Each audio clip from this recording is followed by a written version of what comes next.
यवतमाळ चौसाळा मार्गावर राहणारी सुनीता माणिकराव सोनोने वय वर्ष 54 ही महिला राहते. तिला मोठा मुलगा आशिष माणिकराव सोनोने वय वर्ष 34 आणि लहान मुलगा परीक्षित सोनोने वय वर्ष 31 अशी 2 मुले असून ते एकत्र कुटुंबात राहतात. आशिषला पत्नी भूमिका सोनोने वय वर्ष 32 आणि कान्हा नावाचा 9 वर्षाचा मुलगा आहे. त्याची पत्नी भूमिका ही मागील 1 वर्षापासून वेगळी राहते. भूमिका घर संसार नवरा सोडून बाजूला राहू लागली याचे कारणही तसेच आहे. आशिषला दारू पिण्याचे व्यसन असून त्याचे वाघापूर येथील एका महिलेसोबत बऱ्याच दिवसापासून प्रेमसंबंध आहेत. त्यामुळे भूमिका आणि आशिष यांच्यात नेहमी भांडणं होत होती. नेहमी भांडण, दारू आणि पतीचे प्रेम प्रकरण याला कंटाळून भूमिका तिच्या आईवडिलांसोबत सावरगाव येथे राहत होती. दिनांक 15 मार्च रोजी दुपारी 2 वाजण्याच्या सुमारास आशिष व त्याच्या प्रेयसीचा मुलगा यांच्यात वाद झाला होता. कारण आशिष वारंवार त्या महिलेकडे येत असल्याने त्या कुटुंबाची बदनामी होत होती. आपल्या आईचे हे प्रेम प्रकरण त्या मुलाला अपमानास्पद वाटत होते. त्यामुळे चिडलेल्या त्या मुलाने आशिषला आमच्या घरी येऊ नको, माझ्या आईला भेटू नको असे धमकावले देखील होते.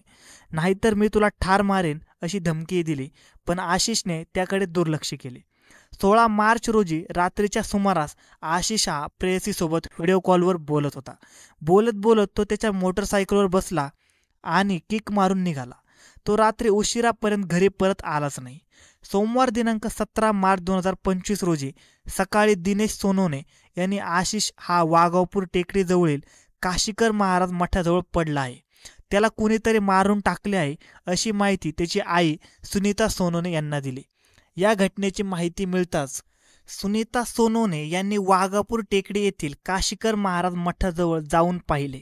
यावेळी मुलगा आशिष हा त्याचा मित्र भाऊराव मनवरच्या घराच्या दरवाजासमोर रस्त्यावर रक्तबंबाळ होऊन पडला होता. त्याच्या अंगावर भोसकल्याच्या जखमा होत्या. तोंडावर मोठे दगड टाकलेले होते. अंगावरील कपडे पाहून आशिषची ओळख पटली. घटनेची माहिती मिळताच अप्पर पोलीस अधीक्षक पियुष जगताप, उपविभागीय पोलीस अधिकारी दिनेश बैसने, लोहारा पोलीस ठाण्याच्या ठाणेदार यशोधरा मुनेश्वर व पोलीस कर्मचारी तसेच स्थानिक गुन्हे शाखेचे पोलीस पथक यांनी घटनास्थळ गाठले. पंचनामा करून मृतदेह विच्छेदन करण्यासाठी शासकीय रुग्णालयात पाठवण्यात आला. 17 मार्च 2025 रोजी रात्री 12:30 वाजता ते सकाळी 5 वाजल्यादरम्यान माझा मुलगा आशिष सोनोनेचा कोणीतरी अज्ञात इसमाने कोणत्या तरी कारणावरून धारदार शस्त्राने त्याच्या पाठीवर वार केले. त्याच्या अंगावर मोठे दगड टाकून गंभीर जखमी करून त्याचा खून केला. अज्ञात इसमाविरुद्ध कार्यवाही करावी अशी फिर्याद सुनीता सोनोने यांनी लोहारा पोलीस ठाण्यात दिली. त्यावरून पोलिसांनी खुनाचा गुन्हा दाखल करून तपास सुरू केला. पोलिसांची तपासचक्रे फिरू लागली तेव्हा आशिषचे एका विवाहितेशी प्रेमसंबंध होते. तिच्या मुलाचे 2 दिवसांपूर्वी त्याला जीव मारण्याची धमकी दिली होती. त्यानंतर आज आशिषची हत्या करण्यात आली ही माहिती मिळताच पोलिसांनी तातडीने 3 संशयितांना ताब्यात घेतले आहे.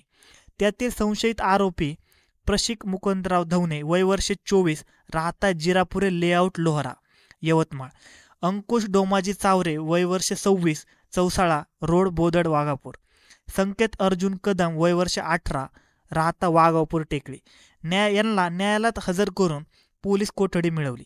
आशिष सोनोने हा त्याच्या प्रेयसीसोबत मोबाईलवर बोलत आपल्या दुचाकी वाहनाने निघाला होता. त्यानंतर तो वाघापूर परिसरातील आपल्या मित्राच्या घराजवळ आला होता.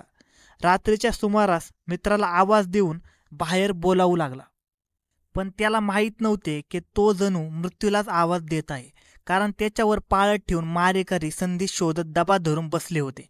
त्याचा आवाज ऐकून सावध झालेल्या मारेकऱ्यांनी दुसऱ्या क्षणी त्याच्यावर हल्ला चढवला.